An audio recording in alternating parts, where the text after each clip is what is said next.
Hello viewers, நாங்கள் இந்த சீரீஸில் aptitude exam, grade 5 scholarship exam, job selections எக்ஸாமில் கேட்குற ஐக்யூ நுண்ணறிவு கேள்விகள் இடம்பெற்ற கடந்த கால வினாத்தால் எல்லாத்தையுமே கலந்துரையாட்டு வரோம். நான் விபூஷன், நான் யூனிவர்சிட்டி ஆஃப் மொரட்டோவில் இன்ஃபர்மேஷன் டெக்னாலஜி அண்ட் மேனேஜ்மெண்ட் படிக்கிறேன். உங்களுக்கு இந்த வீடியோஸ் எல்லாம் பிடிச்சிருந்தா சப்ஸ்கிரைப் பண்ணுங்க, லைக் பண்ணுங்க, ஷேர் பண்ணுங்க, கமெண்ட் பண்ணுங்க. எந்த ஒரு பேப்பர் எக்ஸ்பிளனேஷனையும் மிஸ் பண்ணிடாம பார்க்கறதுக்கு மறக்காம சப்ஸ்கிரைப் பண்ணிடுங்க. காலத்தை அவதானித்து வெற்றிடத்துக்கு பொருத்தமான விடையை தெரிவு. இதில் எல்லாத்துலேயும் இந்த ரெண்டுலேயும் ஒரு ஒற்றுமை இருக்குது. அது கண்டுபிடிச்சிங்கன்னா இதை ஈஸியாக செய்யலாம். 36, 66, 64 ரெண்டுமே வர்க்கங்கள். 6, 6, 36, 8, 64 அப்படி எது ஒன்றுன்ற வர்க்கங்கள். அப்போ இப்போ நோமலாக அங்கேயோ கேள்வி எப்படி வரப்போகுது, சும்மா ஒரு கெஸ் செய்து பார்ப்போம். வெரைட்டி வேறு மெதட்டு போகிறது. 36 6 எங்கேயாச்சும் வருமா? இதுக்குள்ள இவ்வளோத்தையும் தொடர்பு 6, 6, 36 இதுக்குள்ள எங்கேயா 8 வருமா? 8, 64 அப்படின்ட்டு பார்ப்போம். ஓகே, இங்கே பார்த்தா 8 4 12, 3 3 6, 12 6 கழிஞ்சா 6, 6 6 36 சரியா? இங்கே 9 4 13, 4 3 5, 13 5 போனால் 8, 8 64. அதே மாதிரி இங்கே 7 5 12, 3 2 5, 12 5 போனால் 7, 7 49 சரி. இப்படி ஏதாச்சும் ஒன்று பிடிங்க கேள்வியில் சரியா? கேள்வி ஏதாச்சும் ஒன்றை பிடிச்சி உடைச்சிட்டு போக பாருங்க, அவ்வளோதான். எல்லா விதங்களிலும் ஒன்றையொன்று ஒத்த 10 மடிக்கணினிகளை இரு பாடசாலைகளுக்கு இடையே விநியோகிக்க வேண்டி உள்ளது. ஒவ்வொரு பாடசாலைக்கும் கிடைக்கத்தக்க மடிக்கணினிகளின் எண்ணிக்கை வேறுபடலாம். ஒவ்வொரு பாடசாலைக்கும் ஒரு மடிக்கணினியும் கிடைக்குமாறு அந்த 10 மடிக்கணினிகளையும் விநியோகிக்கப்படத்தக்க வேறுபட்ட எத்தனை விதங்கள் உள்ளன? இப்போ 10 மடிக்கணினிகள்னா ஏதாச்சும் ஒரு ஸ்கூலுக்கு 10 கொடுத்துடலாம், இன்னொன்றுக்கு எதையும் கொடுக்காமலாம். இல்லை அப்படி பார்த்தோம்னா நாங்கள் ஒரு 10 விதத்தில் அதை நாங்கள் கொடுக்கலாம்.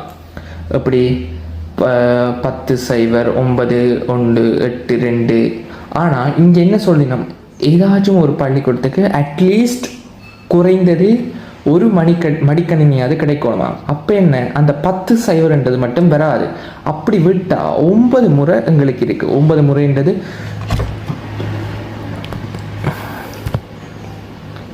சாரி 9 முறைன்றது 1 9 2 8 3 7 4 6 5 5 4 6 3 7 2 8 1 9 1 2 3 4 5 6 7 8 9 இப்படி 9 விதங்கள். இதெல்லாம் இப்படி எழுதி போட்டுட்டு இருக்கிறது அளவுக்கு அங்கே உங்களுக்கு டைம் இருக்க போகிறதில்ல. மனசால் இது வடிவாக யோசிக்கலாம். யோசிச்சுட்டு 9 விடைன்றது இலகுவாக இருக்கக்கூடிய விடயம், எந்த பிரச்சனையும் இல்லை. இதில் கூடை ஒன்றில் குறிப்பிட்ட அளவு சிவப்பு நிற பந்துகளும் நீல நிற பந்துகளும் இருந்தன. சுதன் அக்கூடையில் இருந்து சிவப்பு பந்துகளில் அரவாசியையும் நீல நிற பந்துகளில் காவாசியையும் எடுக்கிறான் சரியா? ஒரு கூடையில் சிவப்பும் இருக்கு, நீலமும் இருக்கு, ரெட் ப்ளூன்னு போடுறோம் சரியா? சுதன் என்ன செய்கிறார், அந்த கூடையிலிருந்து சிவப்பு நிற பந்துகள அரவாசி சிவப்பு நிற பந்துகள் எடுக்கிறான். நீல நிற பந்துகள காவாசியை எடுக்கிறார் சரியா? பின்னர் வெளியே எடுத்த சிவப்பு நிற பந்துகளின் எண்ணிக்கையின் அரைப்பகுதியையும் வெளியே எடுத்த நீல நிற பந்துகளின் கால் பகுதியையும் மீண்டும் கூடையில் இருந்து வெளியே எடுத்தான். இப்போ வெளியில் எடுத்திருக்காரு, அதில் இருந்து திருப்பி அரவாசியையும் அதில் இருந்து திருப்பி காவாசியையும் எடுக்கிறார் சரியா? இவ்வாறு அப்படி எடுத்த பந்துகளின் எண்ணிக்கை என்னென்றால், இவ்வாறு இரண்டாம் தடையில் எடுத்த சிவப்பு நிற பந்துகளின் எண்ணிக்கை 16, நீல நிற பந்துகளின் எண்ணிக்கை அப்படி எடுத்த சிவப்பு நிற பந்துகளின் எண்ணிக்கை 16, நீல நிற பந்துகளின் எண்ணிக்கை 2. அப்போ முதல் எவ்வளவு இருந்திருக்கும்? அரவாசி தானே எடுத்தவர், இங்கே 32 இருந்திருக்கும். காவாசி தானே எடுத்தவர், இங்கே 8 இருந்திருக்கும். அப்போ முதல் அங்கே எடுத்தது அரவாசி தானே எடுத்தவர், அப்போ அங்கே 64 இருந்திருக்கும். இங்கே காவாசி தானே எடுத்தவர், அங்கே 32 இருந்திருக்கும். மொத்தம் எத்தனை? மொத்தம் 64 சக 32 96 பந்துகள். சரியா, இதுவும் மிக இலகுவான விட. இதெல்லாம் உங்களோட விளக்கத்துக்காக தான் நான் எழுதுறேன்.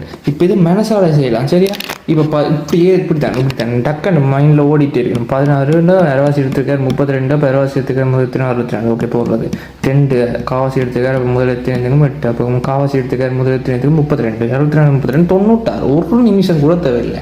30 செகண்ட்ல இருக்க விட போடலாம். சரியா, இப்படித்தான் நேரத்தை 2025ஆம் ஆண்டில் ஜாஸ்வினி கல்வி கற்ற குருமன்காடு காளியம்மன் முன்பள்ளி 25வது ஆண்டு நிறைவிழாவையும் எத்தனையாவதாம் 25வது கொண்டாடுதான். கல்வி கற்ற வவுனியா இறம்பைக்குளம் மகளிர் வித்தியாலயம் 50வது ஆண்டு நிறைவிழாவையும் கொண்டாடுகின்றன. இன்னும் 25 வருடங்களின் பின்னர் 25 வருடங்களின் பின்னர் 50 இது 75 25 வருடங்களின் பின்னர் குருமன்காடு காளியம்மன் முன்பள்ளி வவுனியா இறம்பைக்குளம் மகளிர் வித்தியாலயம் ஆகியவை கொண்டாடும் விழாக்கள் முறையே 25 50வது ஆண்டு நிறைவில் கொண்டாடுறது பொன் விழா, 75வது ஆண்டு நிறைவில் கொண்டாடுறது பவள விழா. பொன் விழா, பவள விழா. சரியான விடை 3. தரணிகன் ஒரு குறித்த ஆண்டிலே சித்திரை மாதத்தின் கடைசி சனிக்கிழமையில் பிறந்தான். ஜஸ்வினி அதே ஆண்டின் வைகாசி மாதத்தில் முதலாம் சனிக்கிழமையில் பிறந்தாள். இவ்விரு நாட்களையும் குறிக்கும் எண்களின் மொத்தம் 27 ஆகும். தரணிகன் பிறந்தது சித்திரை மாதத்தின் இறுதி, வைகாசி மாதத்தின் முதல் சனிக்கிழமை. சரியா, ஒரு இறுதியும் முதலும் நீங்கள் ஒரு மாதிரி யோசிக்கணும். இந்த 29 விட ஒரு காலம் இது எல்லாமே இப்படி எழுதி ஜோதிச்சு அப்படி இல்லை. பார்த்த உடனே இந்த 29 வேற ஆண்டு விளங்கணும். ஏண்டா அதோட கூட்டுத்தொகை என்னவாம் 27. இதே 29ஆம் தேதிண்டா பெண் என்னென்றால் 27 வரும், கடைசி வரைக்கும் பெறாது. இப்படி ஜோதிச்சு தட்டலாம். சரியா, இனி இந்த 25 26 ஆண்டு பார்ப்போம்.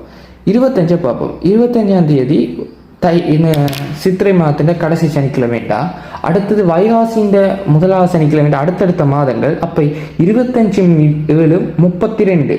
சரியா, சித்திரையில் எத்தனை நாள் 30. அப்போ 1 2 அங்கே வைகாசியில் 2ஆம் தேதி தான் அடுத்த சனிக்கிழமை வரப்போகுது. அப்போ 25 2 எத்தனை 27. அப்போ விடை தான் இப்படி. இது எதுவுமே இல்லை. இப்போ நான் செய்கிறது சொல்கிறதுக்கு ஒரு டைம் எடுக்கும். ஆனால் நீங்கள் மைண்டில் யோசிக்கிறதுக்கு இந்த டைம் எடுக்கக்கூடாது. டக்குன்னு மைண்டில் இது வரணும். சரியா, அதான். அடுத்தது, ஒரு சமதள நிலத்தில் வரையப்பட்டுள்ள ஒரு சதுரத்தின் உச்சிகளில் ABCD ஆகிய 4வரும் ஏக்கு மேற்கே டியும், டிக்கு வடகிழக்கே பியும், பிக்கு மேற்கே சியும் இருக்குமாறு அமர்ந்துள்ளனர். சி ஆனவர் டிக்கு மேற்கு முறையே 8 திசைகளில் அமர்ந்துள்ளார். சரியா, ஒரு சதுரம்ண்டா என்ன இப்படி இருக்கும். அப்போ இப்படி இதில் யாரோ இருக்கணும். சரியா, இப்போ பார்ப்போம். ஏக்கு மேற்கே டி இருக்கார், டிக்கு வடகிழக்கே பி இருக்கார், பிக்கு மேற்கே சி இருக்கார். அப்போ சி ஆனவர் டிக்கு சி எங்கே இருக்கார் வடக்கு, ஏக்கு சி எங்கே இருக்கார் வடமேற்கு. சரியா, ஓகே, எல்லாம் மனசால யோசிக்கணும்.